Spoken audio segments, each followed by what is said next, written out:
and maybe a couple of other folks will have joined us. First order of business. So I guess I will call the October meeting of the Vermont State Employees Retirement System Board to order at 9:03 here this morning.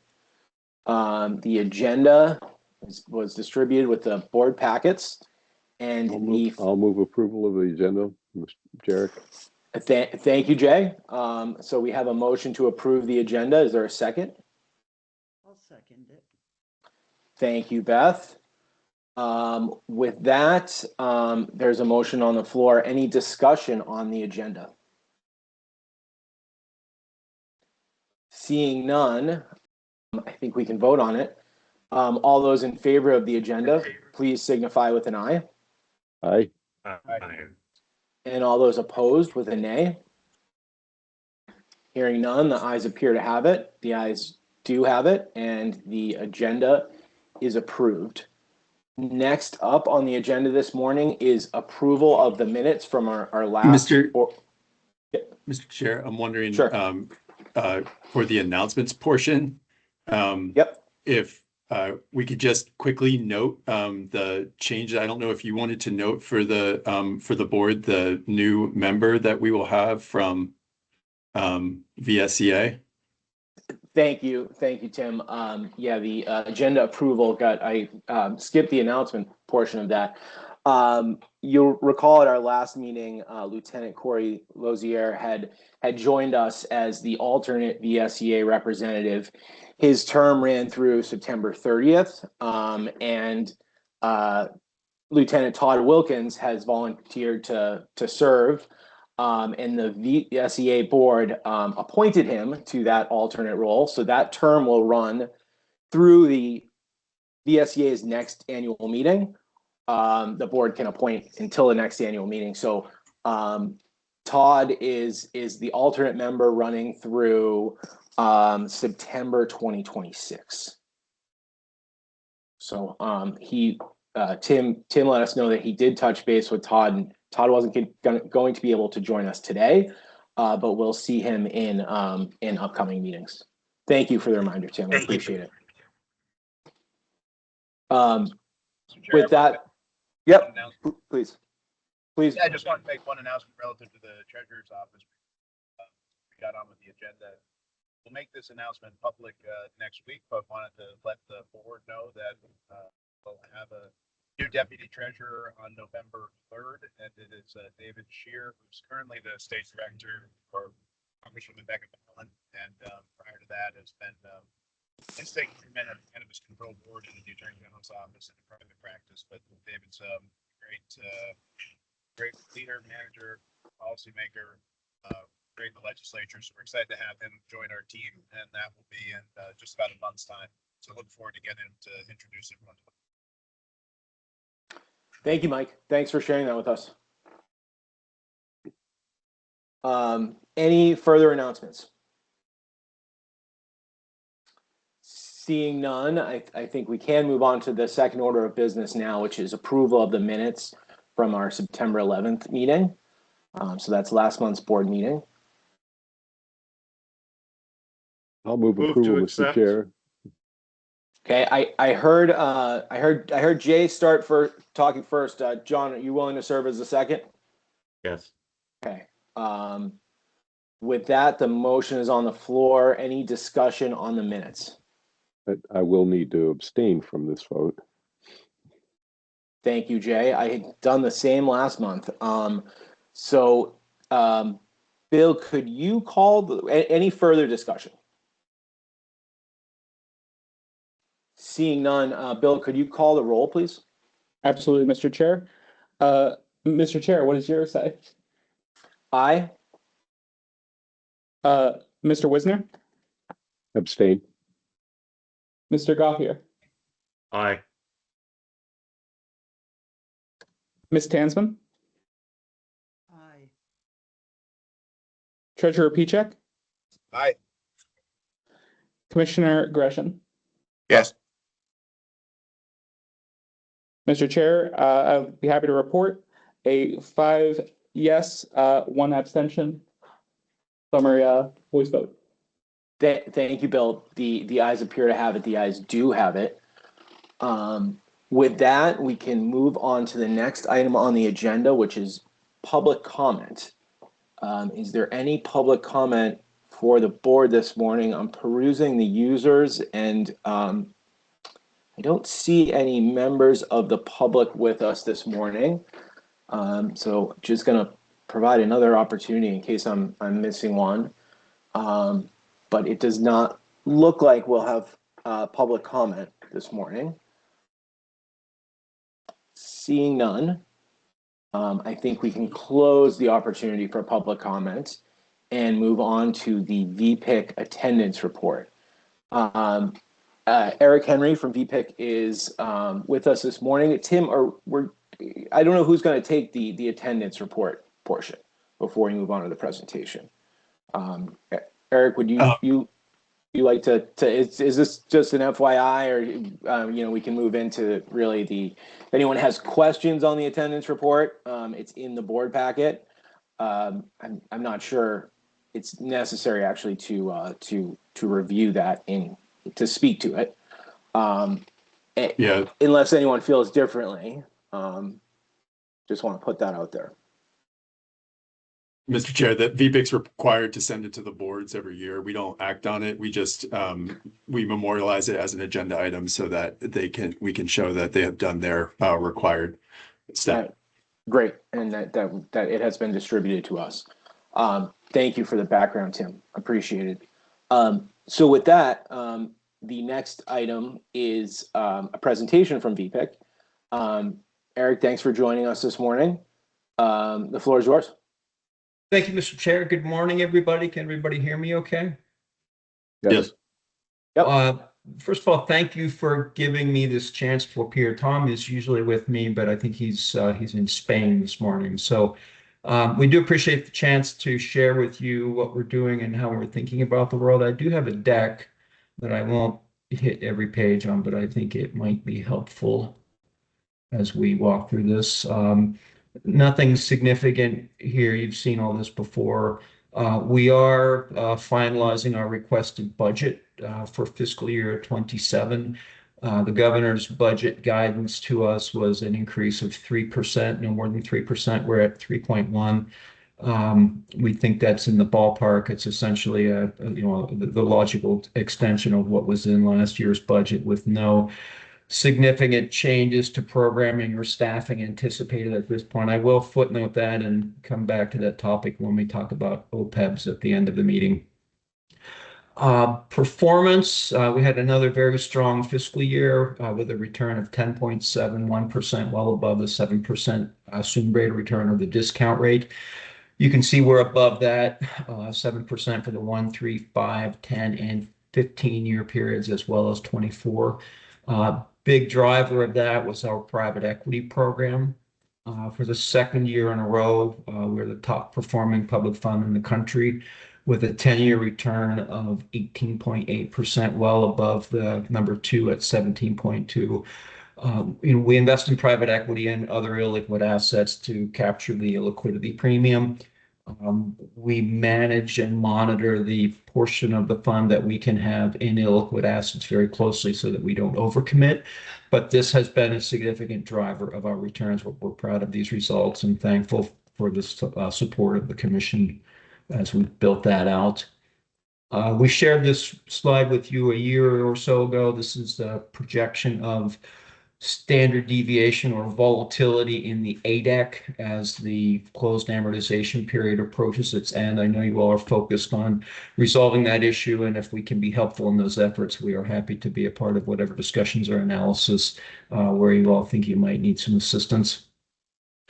As a quick reminder, this chart on the vertical axis shows expected return. On the horizontal axis shows expected risk, and as you might expect, as you dial up risk and move to the right, you would expect returns to increase. If our goal was simply to maximize investment returns, we would invest the whole portfolio in emerging equity and private equity and call it a day. What we're actually trying to do is a little more complicated than that. We're trying to maximize returns within prudent levels of risk and liquidity. Liquidity is key so that we can pay retiree benefits and have cash on hand to meet capital call obligations without selling discounted assets. So we have some exposure to liquid things down here in the lower left, like cash and tips. The risk portion, we mitigate that largely by diversifying the fund among a number of investment classes that we think are non-correlated. Things in the middle of the page here, farmland, credit, those tend to be largely uncorrelated with the big drivers of return. The current portfolio, when you factor all these asset classes together and run the analysis through an asset liability study, that's driven us to this allocation. We have three broad buckets of assets: growth assets, things like stocks, private equity, non-core real estate. 70% of the fund, big driver of return. Downturn hedging, all in core bonds. These tend to be inversely correlated to specifically equities. We view this as a source of liquidity during economic dislocations. If you think back to March of 2020, when we were heading into the COVID shutdown, global equities had sold off by 30%. Our downturn hedging allocation was up 10% at that point. So far, performing as expected. We spent a lot of time thinking about whether these tools remain the best, most appropriate for hedging against economic downturns. We analyze that at least once a year, and we continue to think that's the best place to be to manage downturn risk. And then inflation hedging assets, tips, treasury inflation protection securities, core real estate. Quick reminder, we think core real estate and non-core real estate are different asset classes. Non-core is more speculative, more highly levered, maybe not fully built out. Core real estate, primary cities, fully leased offices, and fully leased industrial buildings that have a lower risk profile. And then infrastructure and farmland in the inflation hedging space. Moving on to a few other topics here. In terms of let me go back to private equity here. In terms of our private equity program, one of the drivers of our strong performance has been our focus on secondary investments. So unlike a traditional primary vehicle where you're simply making a commitment to fund future purchases of companies in a limited partnership vehicle, in the secondary space, you're buying out fund interest from other investors who may be distressed. We're seeing more of that now. With many public pension funds having over-allocated to illiquid assets. You're seeing universities now become forced sellers in the secondary markets as they lose some of their federal funding. We think that bodes well for us in terms of our secondary allocation. And in fact, in the current, in 2025, we're only committing new commitments to secondary private equity funds. In the credit space, we have a 11% allocation to private credit. This is split half among direct lending, where we're actually lending to companies, and half among alternative credit, where we're buying credit type vehicles, potentially in a dislocation or potentially at a discount. We've talked in the past about our engagement efforts and governance of the fund. We've been big promoters of voting our proxies to hold management teams accountable for things like considering diverse slates of candidates for boards. We think having a diverse slate allows for a better decision among boards and is better at holding a management team accountable. We've had great success in reducing methane emissions by getting companies to contain the flaring of methane specifically within the Bakken region. We think these proxy votes are critical tools for not only holding companies accountable for good behavior, but holding them accountable for good performance. We've seen some pushback in the political climate lately on initiatives like diversity, equity, inclusion, and on renewables. We are steadfast in thinking these remain important issues, not because they're good for society or good for the environment, but because they're good for investment returns. Everything we do in this space, every proxy we vote, every engagement with a corporate management team is aimed at maximizing that company's profitability, cash flow, investment returns. They're all ultimately financial metrics. Yes, these are, might be environmental risks. They might have side benefits in terms of, more diversity or a more sustainable carbon footprint. But at the end of the day, for us, these are investment initiatives. If you think back a few years, we were talking with the legislature about divesting of fossil fuels. There was some significant pressure on us to do so. We pushed back on that somewhat and ultimately ended up agreeing with the legislature that we should do a study of this with Makita. We did that, we finalized it, and in the Makita report, if you think back, they were essentially recommending two approaches, what they were calling it at the time, option 3 and option 4. Option 3 was to decarbonize the VPIC portfolio. Option 4 was to work hard to globalize or to decarbonize the global economy. We're implementing both options 3 and 4, and you can see the steps to that laid out here in the sustainability roadmap. This is not something that will happen quickly. We saw a number of companies and investors set net zero goals of 2050. We held back from doing that because it seemed like a cop-out to us. It's 25 years away. There's no way of knowing what the world will look like in 25 years. And to us, that really just took the heat off of folks to really actually do anything about it. What we've decided to do is monitor tools and technologies and investment opportunities available in the environment and work towards decarbonizing the economy and getting to net zero. Again, all with the goal of maximizing returns, but we simply don't know enough at this point to set a date to do so. So there are a number of steps ahead of us. You can see these laid out here. I won't read them to you, but this is how we're thinking about it in essentially 3 phases to develop our plan. And this, as you can see, goes well beyond 2027. But I will bring you back to our key considerations here, specifically fiduciary duty.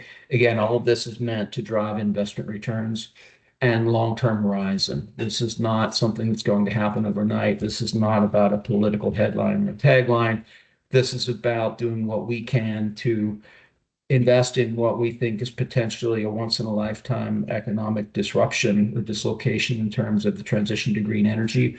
While we've seen that slow recently, it's undeniable that other countries are moving ahead in terms of renewables. We see significant investment opportunities there, and we're pursuing those, particularly in our infrastructure allocation. Much of that is overseas. That's been a kind of a happy coincidence for us because where we're seeing pushback here in the US, we continue to see Europe and Asia move ahead with investing in renewables. We think this is a great investment opportunity in which we can participate. So that's sort of the formal presentation, but I want to talk to you a little bit about OPEBs, or other post-employment retirement benefits. These are the assets that are set aside to fund post-retirement healthcare. For your system, there's around 192 million in assets there. These are managed currently by the Treasurer's Office.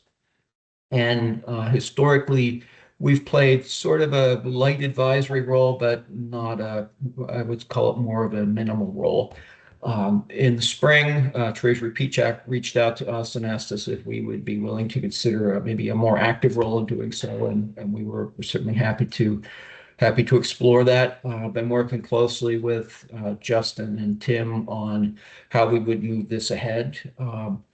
Currently, the OPEBs are invested based on VPIC's asset allocation, yet the OPEB liabilities we don't think look like the pension plan liabilities. So we're envisioning a process in 2 phases. We've begun phase 1. Phase 1 of this would be the current phase we're in. We don't have any statutory authority now. Rather, we'd simply be working with the Treasury staff to be sure that we understand the actuarial demographics of the OPEB plans and make sure that the strategic asset allocation in place is appropriate for those demographics and cash flows, and then begin to take advantage of some of the fee breaks and investment opportunities available to VPIC that we think could be potentially introduced into the OPEB assets in the short run. So we've kicked off an asset liability study with RBK. We're waiting to hear initial results from RBK on this. As soon as we have that, we'll get a team of VPIC and Treasury staff together to begin working through specific scenarios and what a number of portfolios on the efficient frontier might look like, and what the risk return trade-offs are as we move out that risk frontier. We would From that study, conduct a pacing study to make sure that we understand the extent to which these OPEB assets could tolerate illiquidity. The more tolerance for illiquidity in the investment program likely means a higher investment return and a higher discount rate for those liabilities. And then finally begin looking at some potential opportunities to make commitments to, especially illiquid assets in which VPIC participates. We are looking now at a secondaries fund called Dover 12. We anticipate a VPIC commitment to that fund in December, January. We also anticipate making a recommendation to the treasurer that he participate in this fund as well. The other piece of this would be in phase one, would be to seek some legislation to transfer these liabilities or the management of these assets to VPIC, making VPIC the sole fiduciary. I've been talking with Tim Duggan about the best way to do that. Is it a pension bill? Is it a treasury bill? Or is it something else? I would say it's early days there. We do have some draft language. More to come on that, especially I think from Justin for you all to think about. What we would seek to do in this bill is to add 2 positions to our staff. If we're taking this on, we think to do it right, we need additional assistance. These would be investment analyst positions, 1 each reporting to Andy Cook and Katie Green.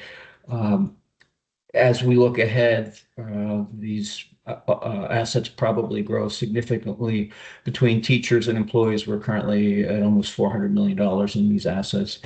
VPIC itself has grown, so we think this makes sense for us to think about if we're going to move these liabilities and responsibility for oversight over to VPIC. It probably makes sense to think about staffing. For phase 2, assuming we get some legislation in place, we see significant opportunities for both more comprehensive analysis and risk management of these assets and more scientific alignment of the strategic investment allocation with the actual liabilities of the OPEB plan. We also see significant opportunities for fee savings by commingling these assets with VPIC assets at the current custodian, JP Morgan. We see significant opportunities for savings by combining the 2 consulting contracts with RVK into one. We've communicated to them that we would anticipate doing this and that we would expect to see some fee savings. And I think they're early days, but I think they're in broad agreement with us. Following that, we would redeem from the 3 equity index funds in which OPEBs are currently invested into the 1 global equity index fund at VPIC. That gives us not only fee savings, but also automatically balances among different regions of the world. Similarly, we would redeem from their core bond fund and their TIPS fund and move those assets into our core bond fund and TIPS funds, and then begin to likely diversify, especially those inflation hedging assets, the TIPS, into some illiquid assets where we think there's illiquidity premium to be had. VSERS, essentially VSERS OPEB and VSTRS OPEB would become sleeves 5 and 6 of VPIC. Currently, there are 4 sleeves, the 3 pension plans and the PAAA supplemental COLA sleeve. We think, again, at the end of the day, this is not just about fee savings, but potentially more robust risk management and alignment with pension plan liabilities, as well as opportunities for future participation in especially illiquid assets at VPIC. Currently, let's assume that we do recommend a commitment to the Dover fund to the treasurer, and the treasurer approves that. The treasurer, in this case, would be a separate limited partner in this vehicle. Following legislation, were we to do that, the OPEB assets would simply participate as part of 1 broad global VPIC commitment.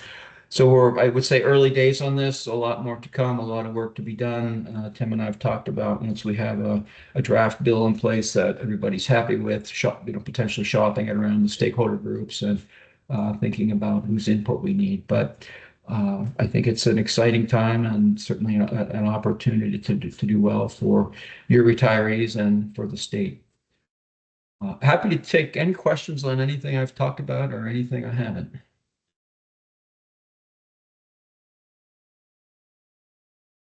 Before we get to any questions, I just want to say thank you, Eric, for coming in, but also for sharing what's broadly great news. I mean, thank you to you and your team for, I mean, the investment performance last year, but not only that, I mean, you see those longer term time periods all come up over 7% now. That's a sustained level of performance, and to be recognized as the top private equity performer 2 years in a row as that program has been built out is quite notable as well. Thank you.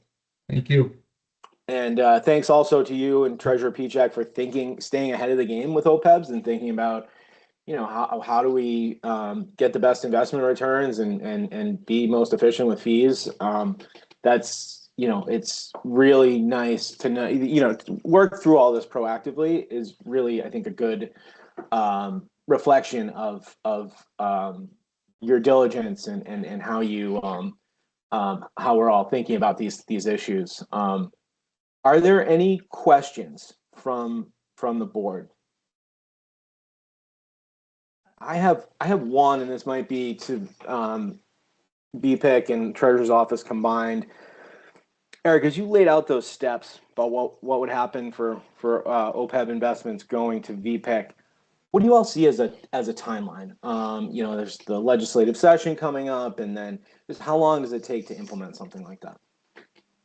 It's not long. It's 60, 90 days, something like that. And I think we're doing a lot of the legwork now to, as Eric was talking about before. So when we do get legislative approval, VPIC will already have a solid framework of understanding of the portfolio and be well on its way to making that happen quickly would be my expectation. And I won't say the hardest part, but the part of this that involves the most labor is just reconciliation of the assets coming out of OPEB and going into VPIC so that we can make sure every penny is transferred. And we're gearing up to do that now with Georgia Reese. Great. I have a comment, Eric. Just wanted to offer my compliments for your approach on the ESG and DEI issues. I think they're both prudent and politically brilliant. I love what you're doing. Thank you. It's interesting. If you think back to a year and a half ago when we received the subpoena from the House Judiciary Committee accusing us of being part of this climate cartel of 130 institutional investors conspiring to keep fossil fuels in the ground. And, sending us, I don't know, a dozen questions or so. Our response to that was very easy. And it was simply everything we've been saying from the beginning. This is not about the environment. This is about profitability. We think these risks, while they are environmental, are ultimately investment risks. Thank you, Jay. Thank you, Eric. Beth, I see you have your hand raised. The floor is yours. Thank you. Thank you, Eric, for this presentation, both parts of it. It's really quite impressive. So I just want to ask the kind of contrarian question that people always used to ask me when we were proposing legislation. Why wouldn't we move the OPED to VPIC management? What would be the case against doing that? That's a good question. I guess I don't have a reason to not move them to OPEB. Yeah. If I could echo that, there really isn't a strong case. I think when you look at the arc of what we've been doing here, when I started 8 years ago with the Treasurer's Office, we had minimal assets. We were paying as you go. And in the teachers fund, OPEB fund, we were actually funding that with an interfund loan. So, the fund had a negative balance. As we've been moving to pre-fund these, I think during the Act 114 process, it could have happened then, but because there were so many moving pieces, VPIC was a relatively new entity at the time. It had just been established the year before. I think the thought was, and we still had some work to do to even understand how you would do this. It didn't make sense to do it at the time. When you look at the trends among peers, I think, our office has done a great job managing these funds, but the sole fiduciary model is not sort of common or best practice these days. Committee models like the VPIC are sort of the industry standard. They provide for diverse viewpoints, more consideration of risks and opportunities. And so, you have an industry standard model we're working towards, greater efficiency we're working towards, and in the arc of how we've moved to pre-funding, now really is the right time. And I think when we were wrestling with it in the treasurer's office, no one could really think of a reason not to do this. It just makes sense. Thank you. I'm imagining how to communicate this out to retirees and want to be, yeah, thank you. That's helpful. Thank you. Great question, Beth. I think that discussion really highlighted why this makes a lot of sense. Jay, I see you have your hand raised. Please, the floor is yours. So I just want to comment that Eric Henry has addressed that concern, I think, in his comments. The reason that I could think of to keep it separate would be about recognizing the different needs for the cash that fund exists for.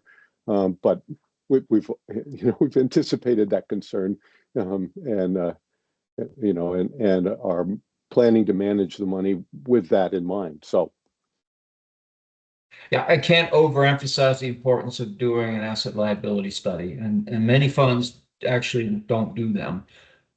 This ultimately needs to be tied back to the demographics and cash flows of the pension plan, so that you can, especially so that you can understand your liquidity needs both now and in the future, and don't overcommit to illiquids. When funds overcommit to illiquids, that creates opportunities for us to buy their interest out in the secondary market at compelling and distressed terms.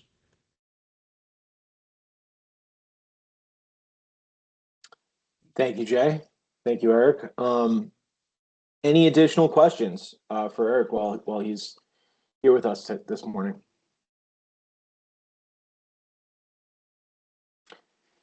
Seeing none, Eric, thank you again for the presentation and for all your work on behalf of VSERS. Thank you all. Have a good day. You too. So the next item on our agenda is items related to the 457 plan, and that's going to take two parts, the fee review and then the investment policy statement adoption that we've been working through for a little while now. We'll revisit that. Tim, do you want to kick us off on the fee review? And I know this is just sort of a status update, but provide some context for where we're at.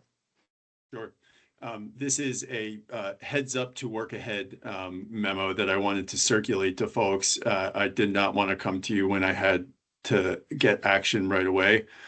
So I do believe that action is needed within the next 6 to 12 months. I think I'd probably prefer it to be in the 6-month timeframe to maintain a bit of a buffer. But we have been intentionally subsidizing the 457 plan because many years ago we had a big balance due to our old fee structure in a plan expense account. And so we've successfully worked that down, and the participants in the plan have benefited from that. We now have about $350,000, and at a burn rate of $75,000 a month, that'll go within about a year. What we are doing right now is working with RVK. As you see in the supplemental fee charts in my memo, for some of the plans, we just have a straight asset fee. For other of the plans, we have an asset and a per head fee. We want to present some options to the board. And so we're working with RVK to look at, what would this look like with just an increase in the asset fee that members currently pay? What would this look like if we added a per head fee to members? What would it look like if we had an asset fee with a cap? There are a couple different methods. So we want to take a little bit of time to work through that with RVK.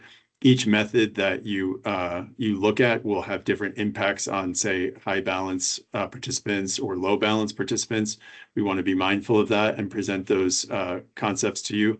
I envision we'll be doing that over the next few months, and we'll have something for you. I just didn't want, when we do, that to hit you cold. So happy to take any commentary on this now, but really the work is beginning on this front, and there's going to be more to come.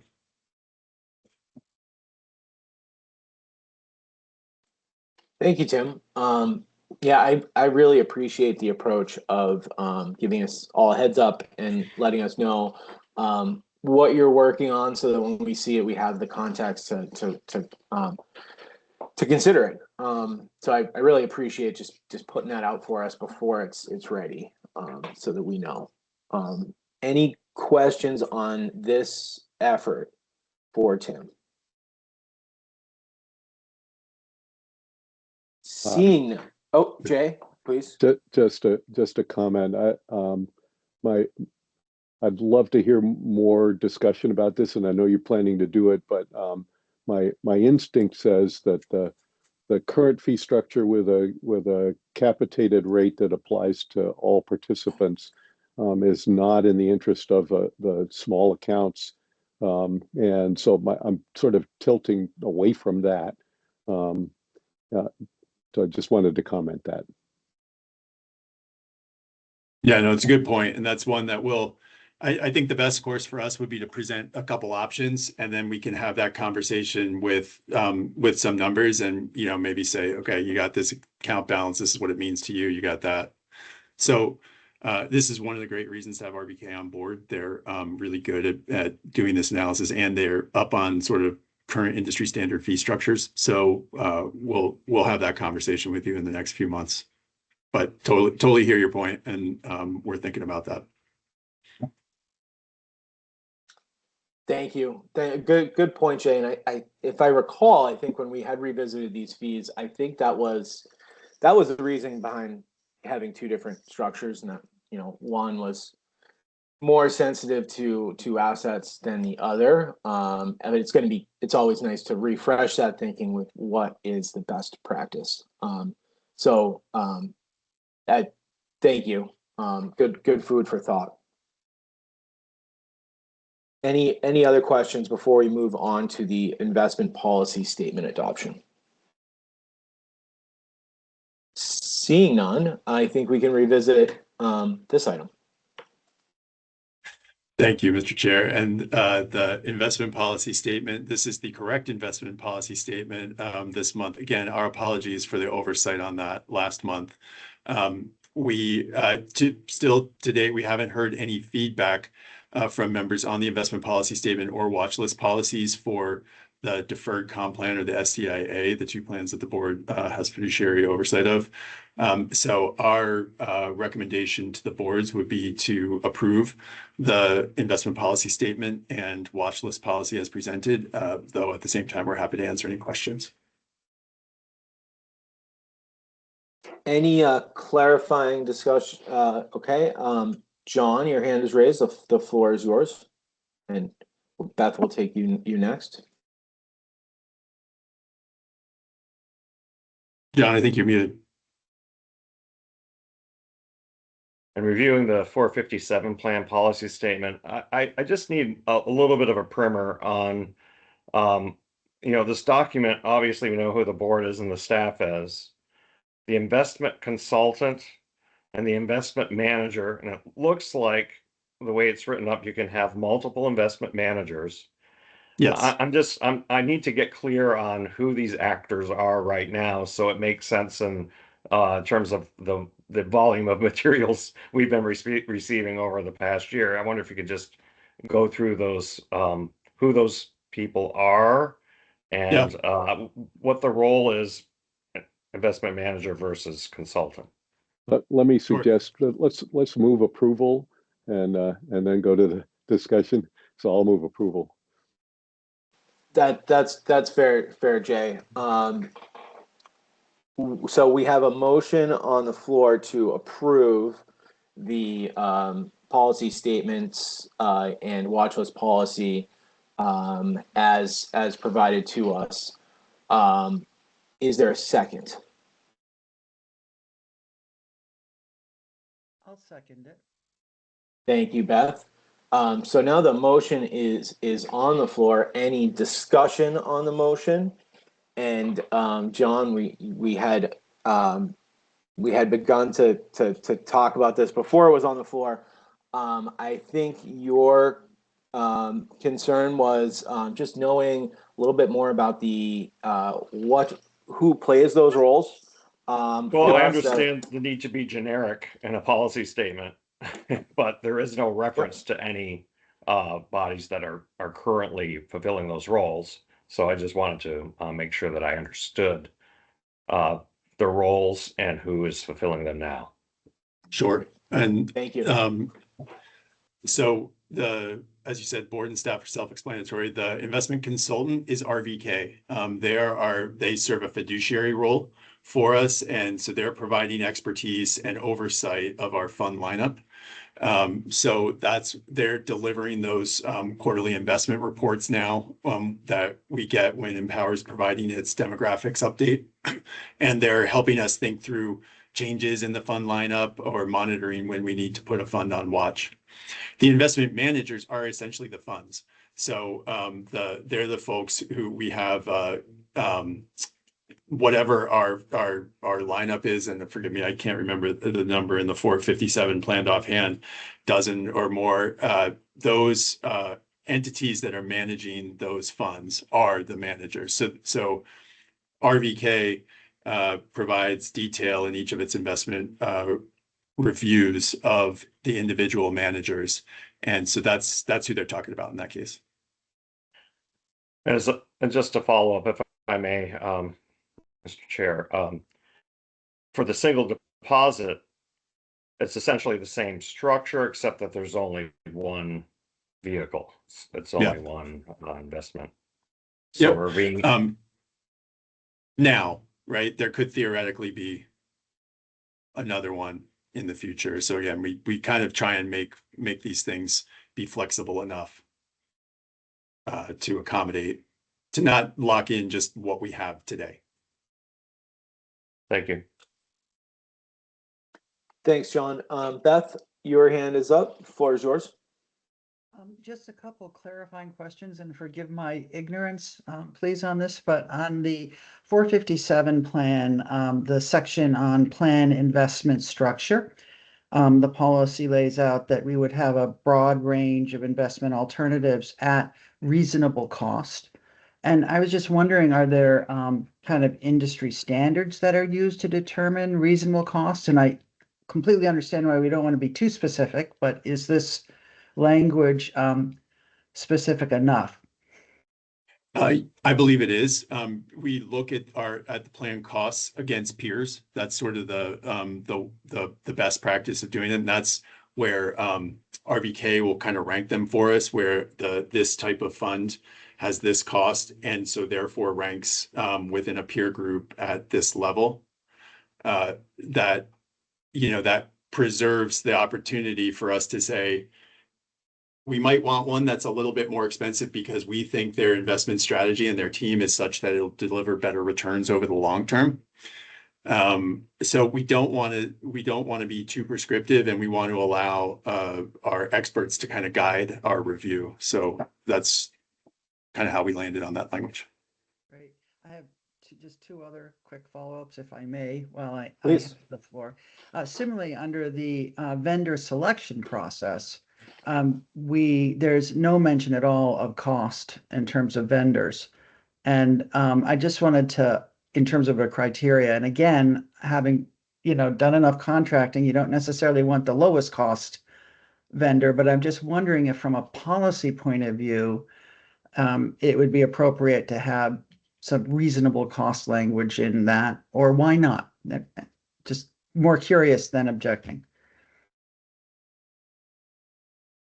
Yeah, and as I'm looking at it, I see your point. I mean, at the same time, as I'm looking at this, and I see things like performing due diligence, where a manager does not offer the most compelling opportunity in the relevant asset class, right? That's going to be the opportunity net of cost. So I think, I do think that is inside that language. And, it's a fair point, but I think that it is fairly considered in that language. Excellent. If you feel it's covered and comfortable with it, I am too. And then my last question, and I'm sorry again for being maybe uninformed about this, but my understanding is in this plan, we actually have 3 tiers of investment options. But in the actual policy, they're listing a 4th tier, tier 4, which is self-directed brokerage accounts. Is that really on offer? Yes. And okay. And then, okay. Then the language that introduces it should say that the investment options are categorized in 3 tiers as follows. I think that really should say 4 tiers then. Oh, that is a typo. Thank you. We will make that adjustment. Thank you.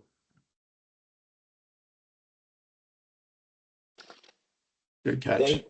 Thank you, Beth, for the questions. And we have both Beths now. So Beth T, thank you for the questions. I appreciate you being willing to ask them. Thank you.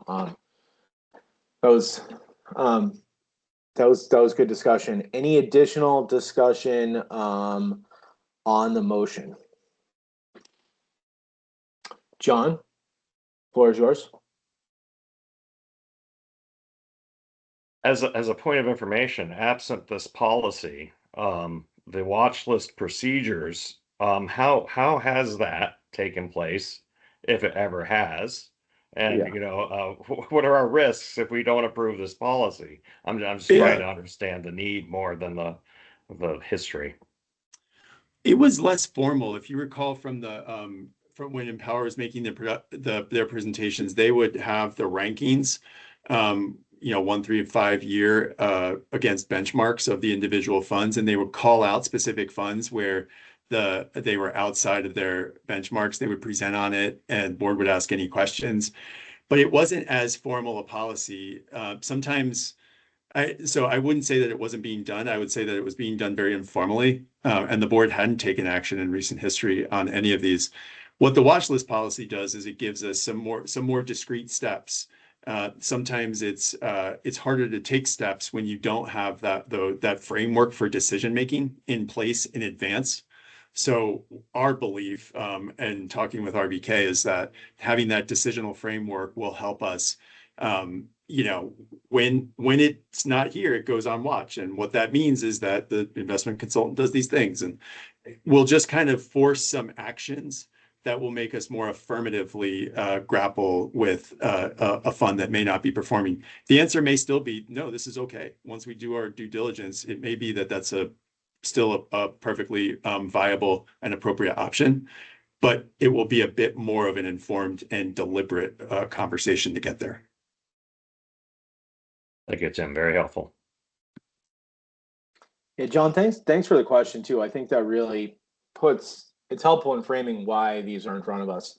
I think we as Tim said, we have been doing this, but having a process as to how we do it set out, I think it's a really good governance step. I'm glad that we're taking a look at it.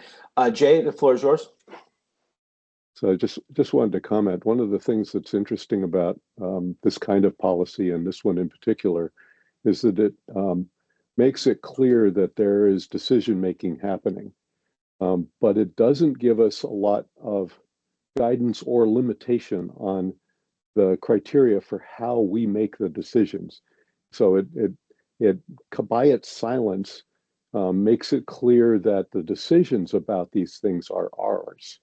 And we are the ones responsible with RVK as a partner, as a fiduciary partner. But so how do we choose which funds might go on a watch list? This tells us the steps that we take if something lands there, but it doesn't tell us why one would land there.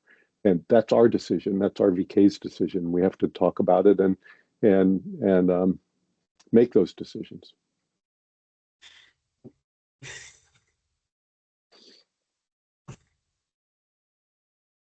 Thank you, Jay. Any additional discussion on the statement before we move to a vote? I thank everyone for the discussion. So far, it's been very insightful. Hearing none, all those in favor of the motion to approve the investment policy statement and watch list policy as provided to us with the note that Beth highlighted and Tim accepted.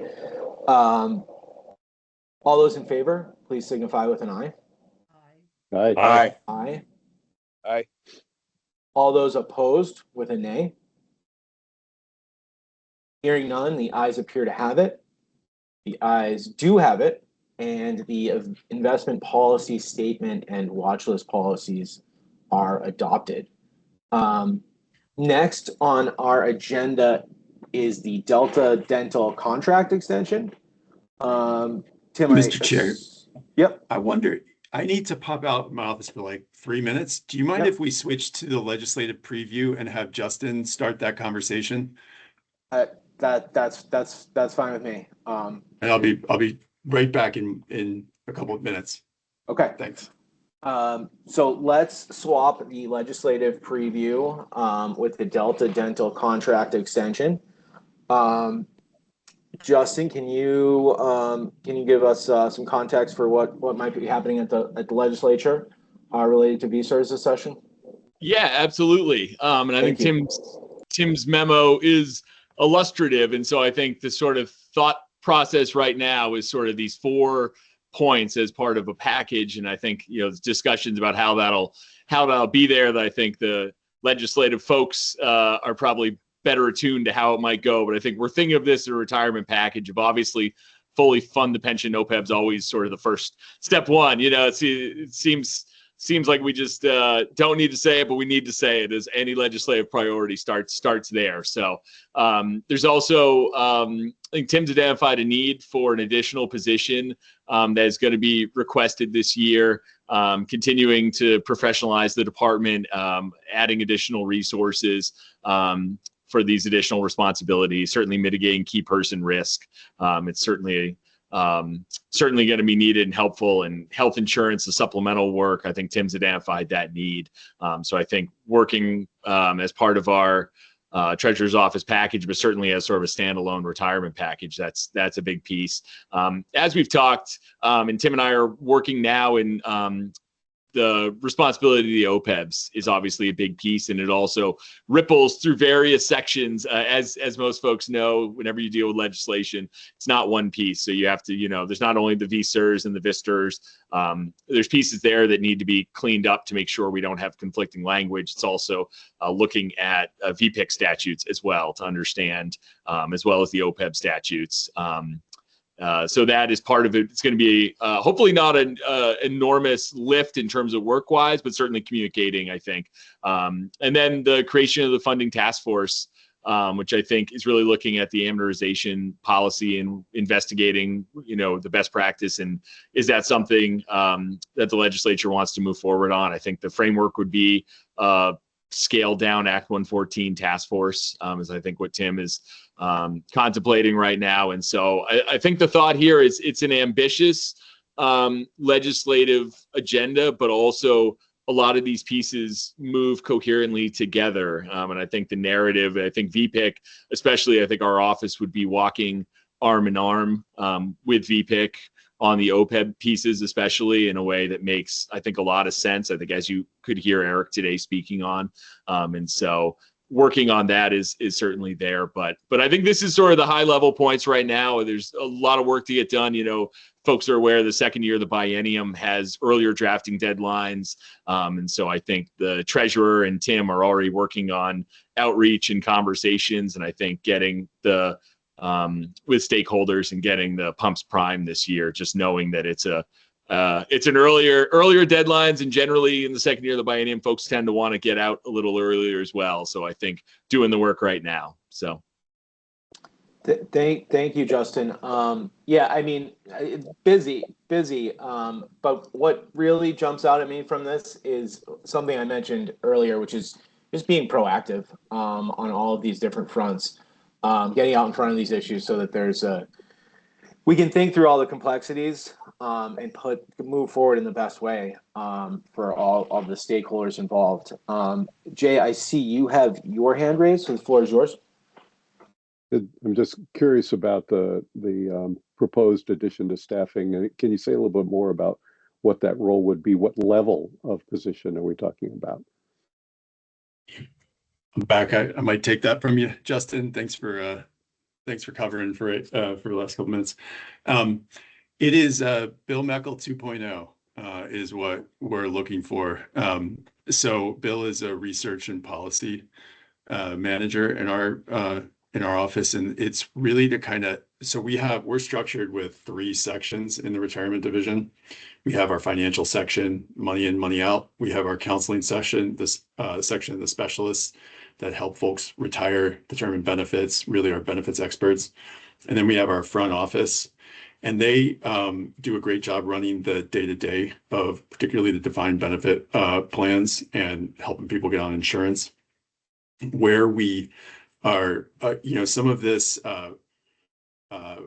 work that we're doing with the supplemental plans, the 457 plans, 403Bs, the defined contributions, our health insurance plans, our work with the actuaries, a lot of that in the past was handled in different sections of the office and has been consolidated in the retirement division.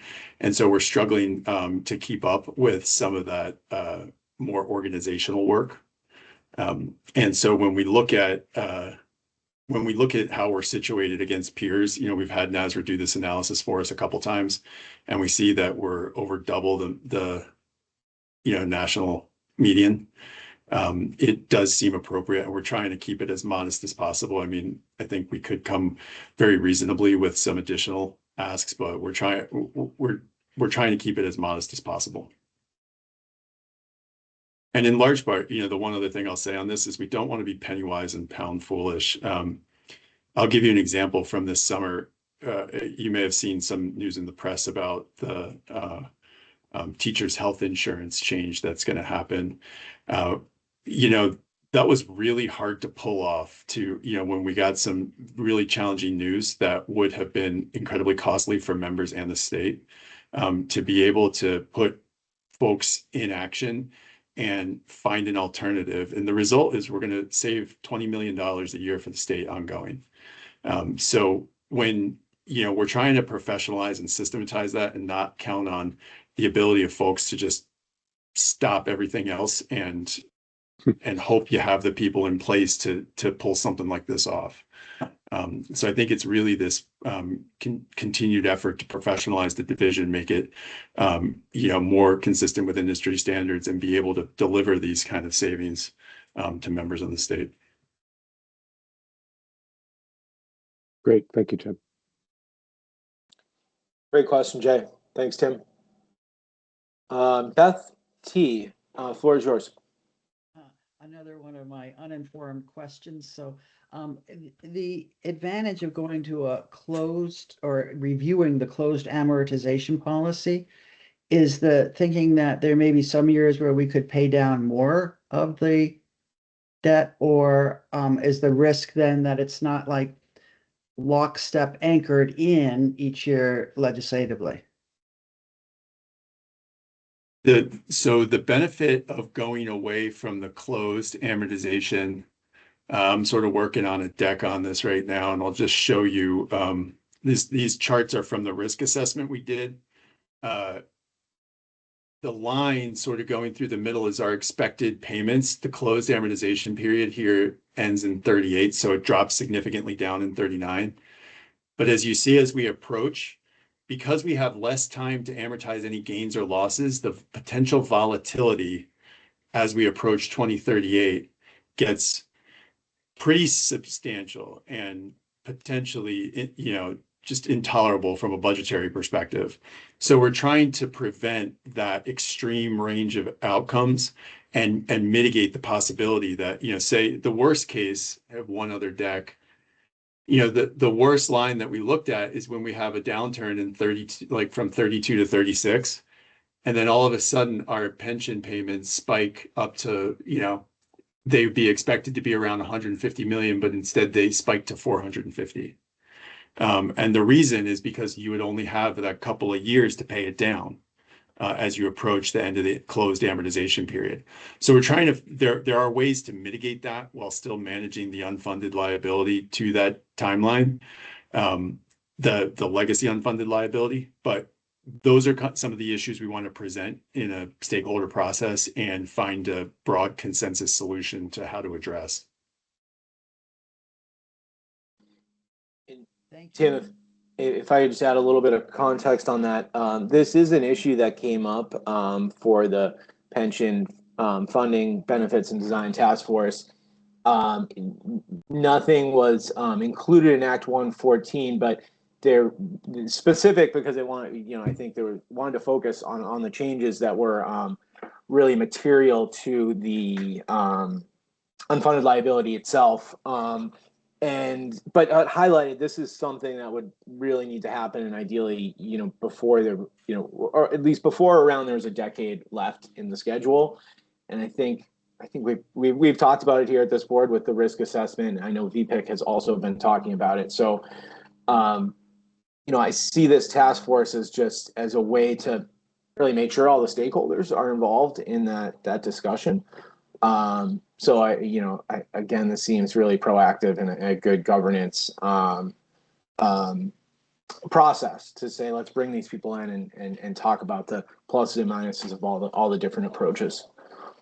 So this has been on our radar, and I think this is a good way to tackle it.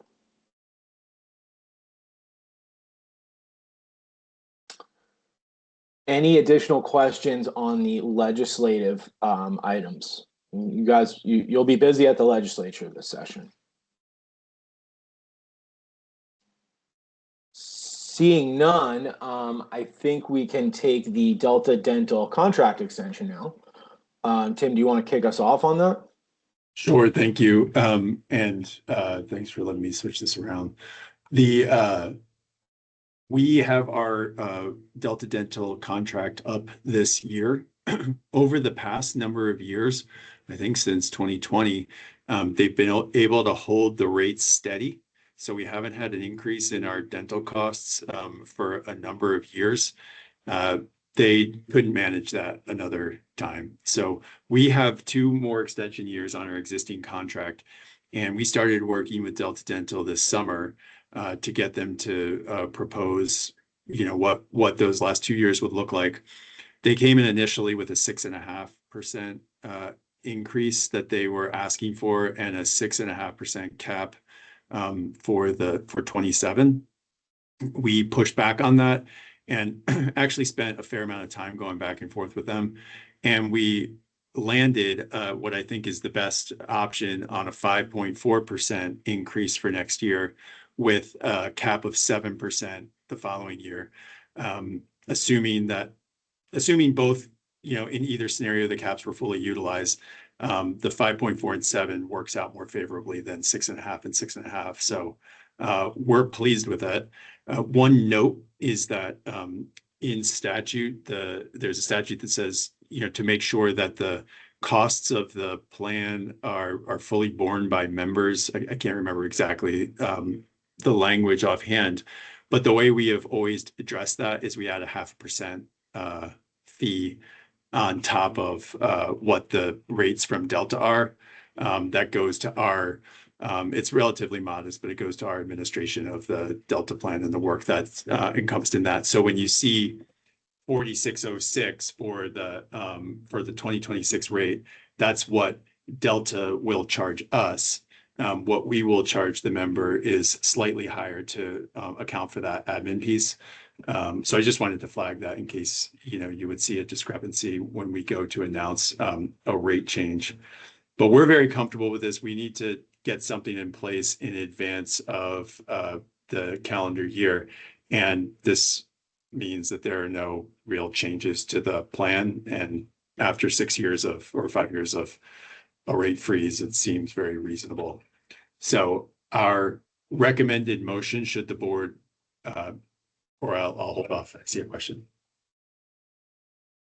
It's just this is just VSERS, correct? This is not combined with any other municipal or.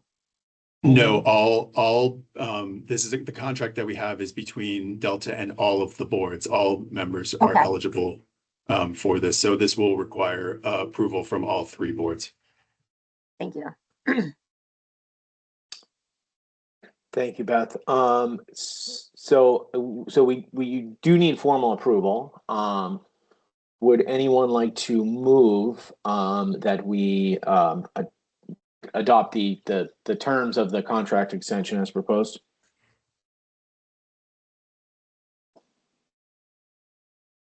I'd love to make the motion that Tim was about to outline for us.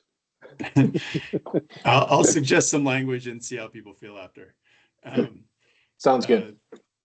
A motion, excuse me, a motion to authorize the chair to execute a contract on behalf of VSERS with Delta Dental for dental insurance coverage in 26 and 27, with a 5.4% increase in 2026 rates and a cap of 7% increase in 2027 rates, subject to review and approval by legal counsel and state agencies required to provide relevant contract authorizations. So moved. Thank you for preparing that, Tim. I'll second it. I can second that. Thank you. We have a motion and a second, so it's on the floor.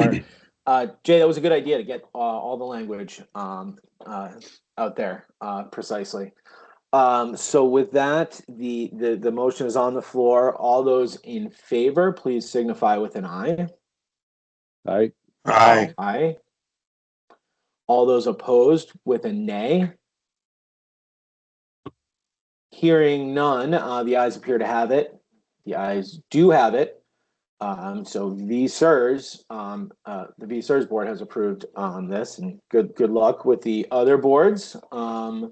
We have covered our legislative preview. So the next item on our agenda is a disability retirement related to LD. This was an annual review, and it looks like the medical review board is recommending that we do not continue to review this particular beneficiary's disability status. So that is what was in our packets. I'll move approval of the medical review board recommendation. Thank you, Jay. Is there a second? I'll second it. Thank you, Beth. Thank you, Beth T.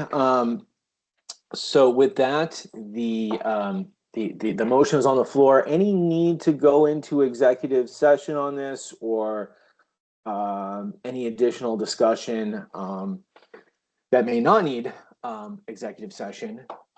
What do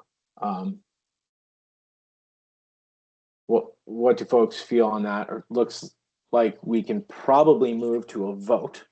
So unless I hear otherwise, not seeing any hands. All those in favor of approving the medical review board's recommendation, please signify with an aye. Aye. Aye. Aye. All those opposed with a nay. Hearing none, the matter. Sorry, the disability retirement matter related to LD. The board has approved the medical review board's recommendation. With that, is there any other business to come before the board this month? Tim, it looks like the floor is yours. Very quickly, just reminder to folks, November 13th will be our in-person meeting. We're very excited to see folks in person. We'll probably be sending out some information in advance, so please keep an eye on inboxes for that. And then, yeah, looking forward to see everyone in November. And we have the actuarial meeting on the 29th, correct? 28th. 28th. Yep. Yes. Okay. Yeah, it's on the bottom of the agenda there. Great. We have not seen a draft yet. We're very eager, as always, this time of year to see what our report card looks like. Yeah. Yep. Please, Jay. Noting that we're about to meet in person, I'd appreciate it if folks would see that you have your flu shots and COVID shots, if you're willing to do that, about 2 weeks ahead of time. Thank you. Thank you, Jay. Yeah, and it will be looking forward to the actuarial meeting as well. Given the investment returns last year, it'll be interesting to see how that all shakes out. Beth F, floor is yours. And a pitch for the flu shot / COVID shot clinics opens to state employees and retirees are out there happening now. They started, I believe, last week. So, and we will have, so I'm not sure when the Montpelier ones are, but you know, if you have trouble getting in somewhere, they're across the state. So very, very good point, Beth. I know some colleagues have already gotten in there. So good reminder. Thank you. Thanks for that reminder. I think that's a great service that you do for state employees. I always take advantage of it. Really appreciate it. I unfortunately had to cancel my appointment because I had COVID. The first time. Sorry to hear it. Sorry, Wow. that's all. They're recording now. Everybody in the world knows. Yeah, sorry about that. It is a great service. I'll second that. Any additional business to come before the board? Not seeing any. I think we're ready for probably ready for a motion.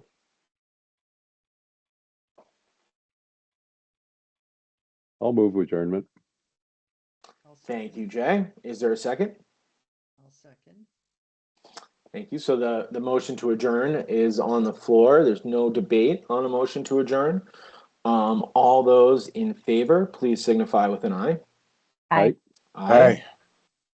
All those opposed with an A. Hearing none, the ayes appear to have it. The ayes do have it. With that, the October board meeting of the Vermont State Employees Retirement System is concluded. Thank you all. Be well, everyone. Get outside and enjoy this beautiful day. Thanks, folks. Take care.